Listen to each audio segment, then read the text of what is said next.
आज की श्रद्धेय चौधरी चरण सिंह जी के नाम पे इस विश्वविद्यालय की भूमि में उनकी पौधशाला से निकले छात्र राजनीति को आसमान की ऊंचाइयों तक पहुंचाने वाले श्रद्धेय आदरणीय सत्यपाल मलिक जी की श्रद्धांजलि सभा में उपस्थित सभी महानुभावों, आयोजक बंधुओं, आप लोग जो यहाँ मौजूद हो, ये विचार की क्रांति है।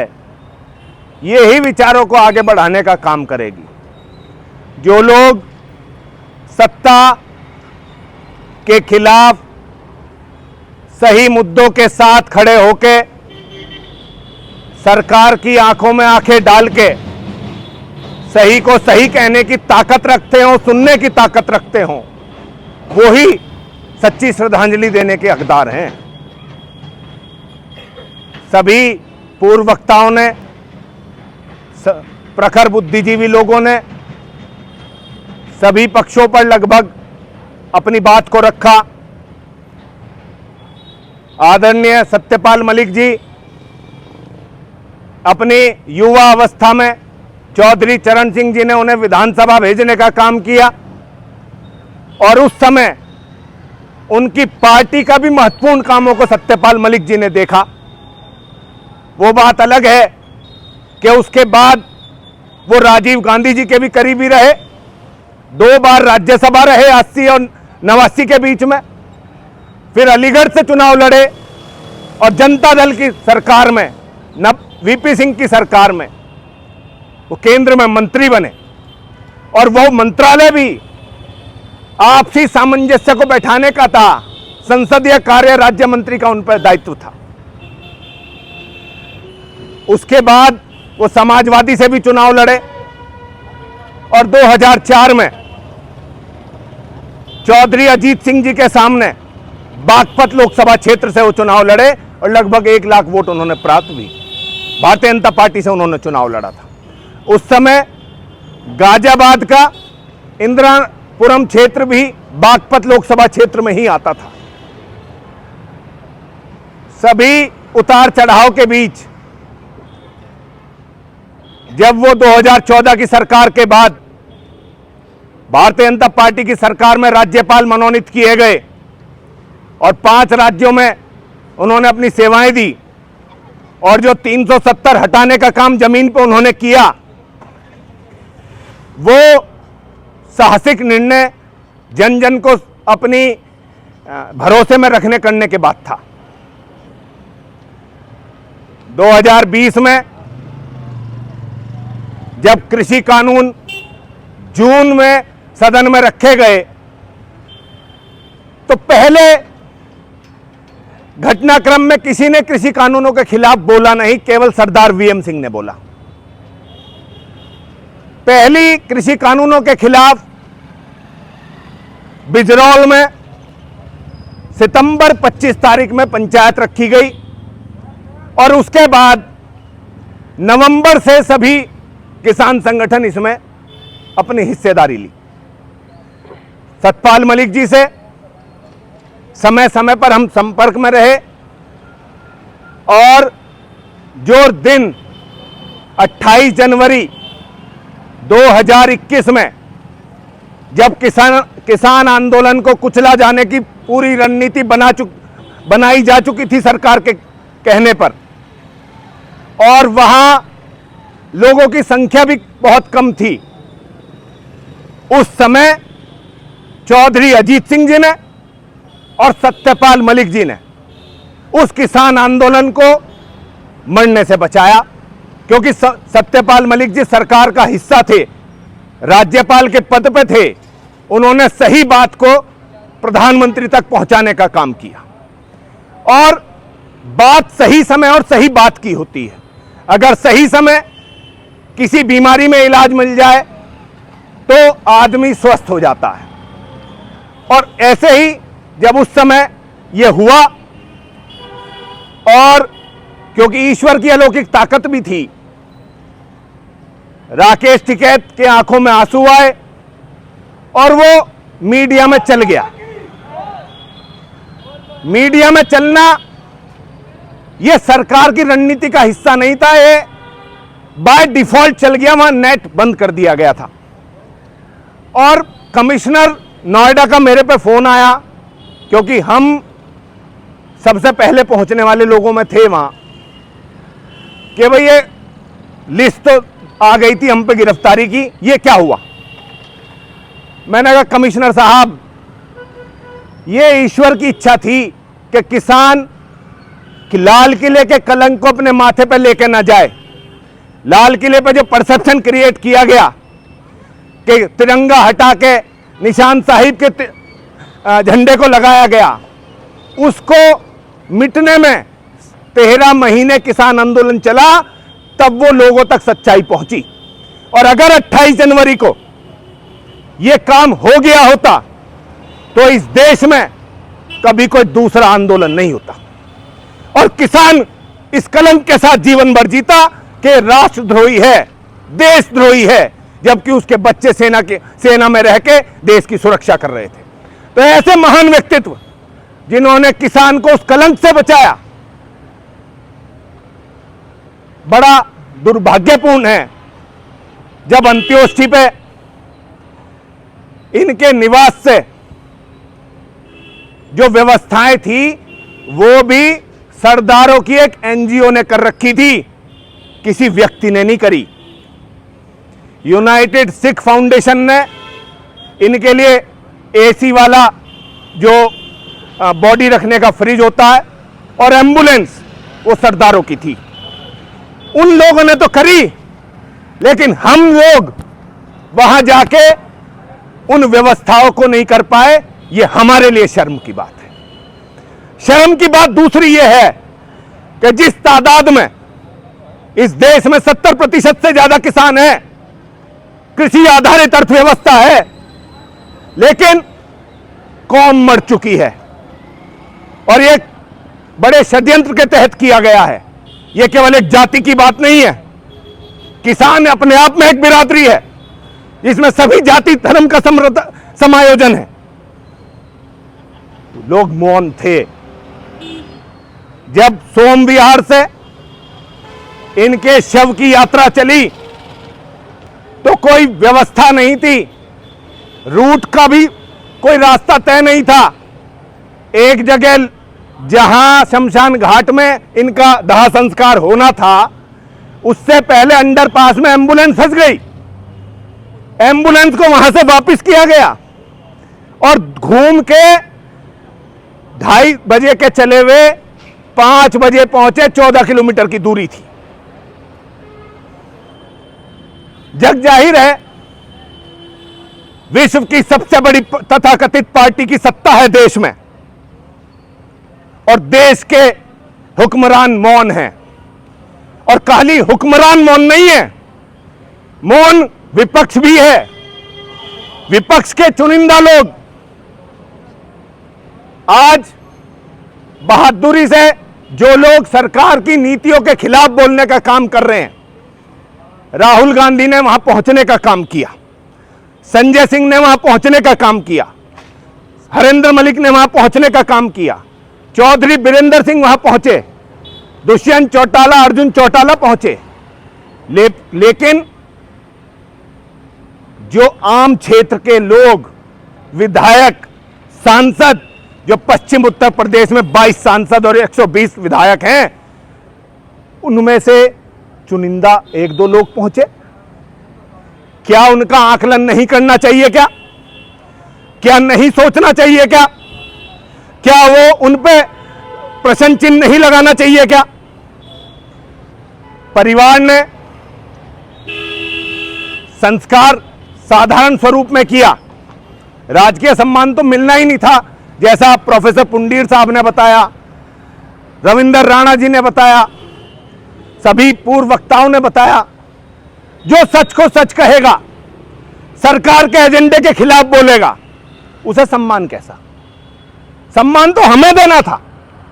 हम कितनी तादाद में पहुंचे, कितने लोग पहुंचे, सोशल मीडिया के योद्धा वीर कितने लोग जमीन पे पहुंचे, आज इस कर्म भूमि पे जिस पौधशाला से बड़े बड़े छात्र नेता निकल के गए और किसान मसीहा के नाम पे जो विश्वविद्यालय है वहां कितनी गिनती आप लोगों की है और युवा छात्र नेता कितने हैं, यह प्रश्न है, सोचना पड़ेगा। हमारे लोग छद्म राष्ट्रवाद के द्योतक बन गए हैं। राष्ट्रवाद की क्या परिभाषा होती है उन्हें नहीं पता, राष्ट्रवाद क्या होता है उन्हें नहीं पता। राष्ट्रवाद को जय श्री राम के नारे लगाना, आपत्तिजनक टिप्पणी करना जातियों पे, यह राष्ट्रवाद है। राष्ट्रवाद यह है किसी धर्म के लोगों के साथ पिटाई करना, जबरदस्ती उनसे अपने धर्म की बात कहलवाना, यह राष्ट्रवाद है। स्वस्थ चिकित्सा और शिक्षा राष्ट्रवाद नहीं है। किसान की खुशहाली राष्ट्रवाद नहीं है। जिस देश में मूल समस्याओं पे, मूल मुद्दों पे कोई बात करे वो राष्ट्रवाद नहीं है। वो क्या है? वो राजद्रोह है, क्योंकि परिभाषित ऐसा कर दिया गया है। रविंद्र राणा जी जैसे पारदर्शी पत्रकार जिन्होंने मूल समस्याओं पे, विभिन्न मुद्दों पे अपनी बात कहने का, अपने पटल पे उठाने का काम किया, लेकिन उन पटल पे उठाने के बावजूद उन वीडियोस को सरकार के द्वारा आपत्ति लगा के हटा दिया गया और उनके मोमेंटम को तोड़ने का काम किया। 2-2, 4-4 दिन बाद वो वीडियो पुनः प्रसारित हुई जब उनका मोमेंटम खत्म हो चुका था।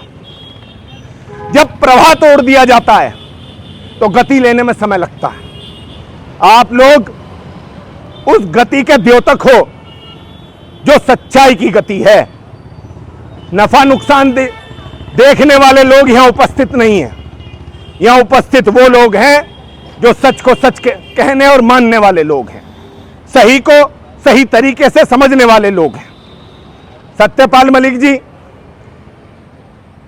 का अपमान नहीं है, यह अपमान हर उस किसान, कमेरे, वंचित, बेरोजगार युवा का है जो सरकार की नीतियां जो लोगों के हित में नहीं हैं उनके खिलाफ बोलने का काम करते हैं।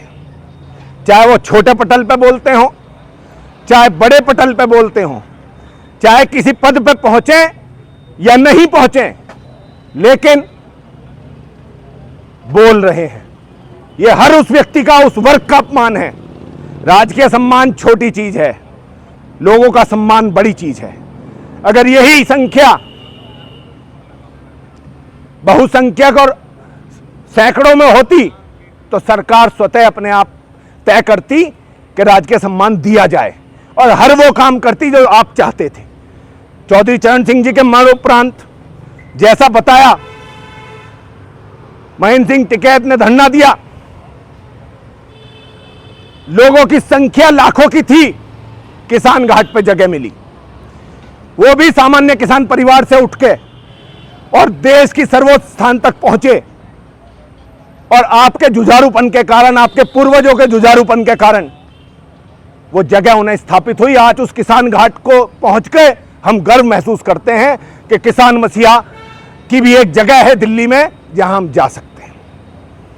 आज वो स्थिति नहीं है। ये स्थिति 2010 से पूर्व यहां भी थी।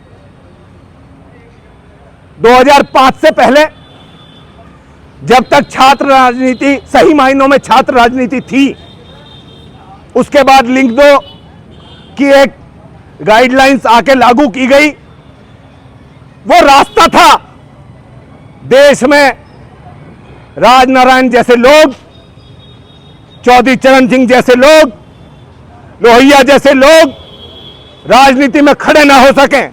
उस रास्ते से छात्र राजनीति को खत्म किया गया।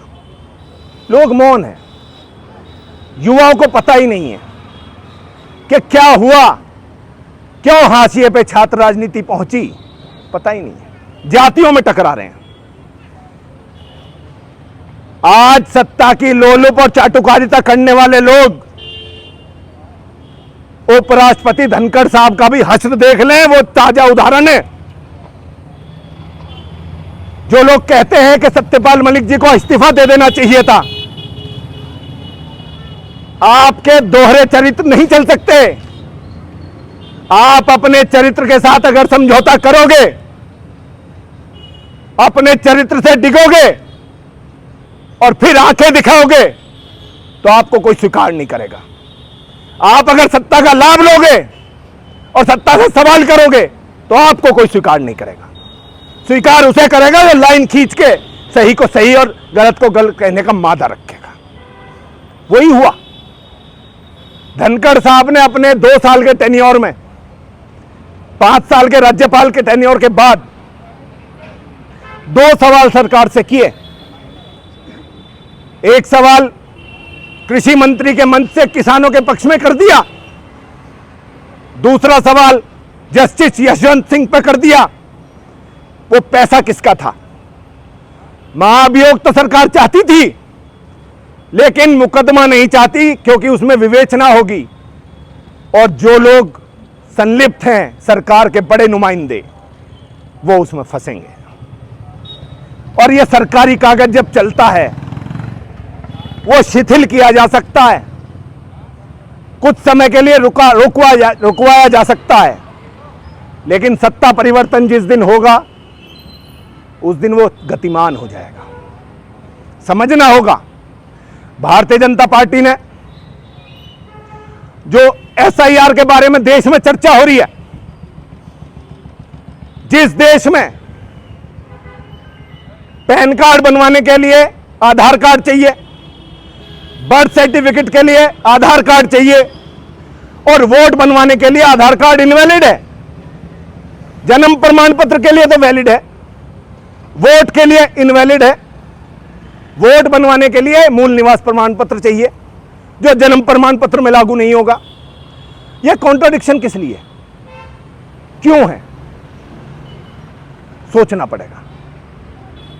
सच्ची श्रद्धांजलि अपने महापुरुषों के लिए यही होगी कि हम उनके द्वारा प्रेरित सही रास्ते को अपनाकर जितना संभव हो सके उतना सद्गति से, भले ही धीरे चलो लेकिन सच को सच कहने का मादा रखो। प्रोफेसर स्नेहवीर पुंडीर है, लो लाइन रह के अपनी सब बातों को सही समय पे सही मंचों पे कहने का काम करते हैं। अब धींगा मस्ती से राजनीति नहीं हो सकती क्योंकि आपके पास संख्या बल नहीं है, आपके पास समर्पण भाव नहीं है। हर व्यक्ति अपने आप को दूसरे से सुपीरियर समझता है। आज हमारे युवा नशाखोरी में पूर्ण रूप से संलिप्त होते जा रहे हैं। माता पिता मौन है। शिक्षा,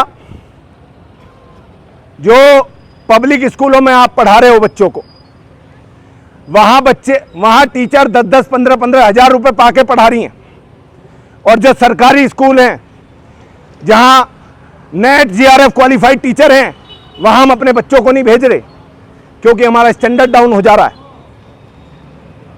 समस्या यहां है। समस्या और भी है कि शिक्षक ने भी अपने चरित्र को गिराने का काम किया। हमारे दौर के शिक्षक, उससे पूर्व के दौर के शिक्षक सड़क पे कहीं मिले तो हम आज भी चरण छूने का काम करते हैं। आज का युवा अपने टीचर के हाथ उठाने में पल भर की देरी नहीं कर रहा। यह क्या कारण है? वो अपने मां बाप को कुछ नहीं समझ रहा। एक रात में वो सब कुछ पाना चाहता है जो एक व्यक्ति ने 40 वर्षों में मेहनत करके पाया हो।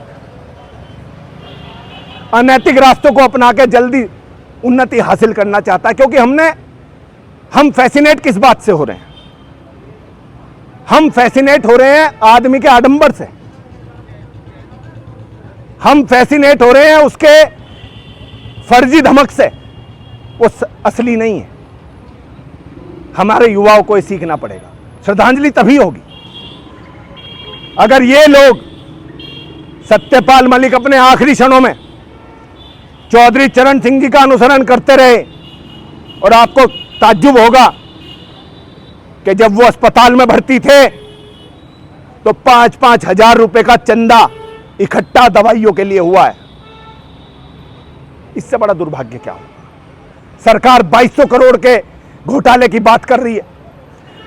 जिस घोटाले को उठाने का काम सत्यपाल मलिक जी ने किया, जो कंप्लेनेंट है उसको एक्यूज बना दिया गया लोग मौन हैं।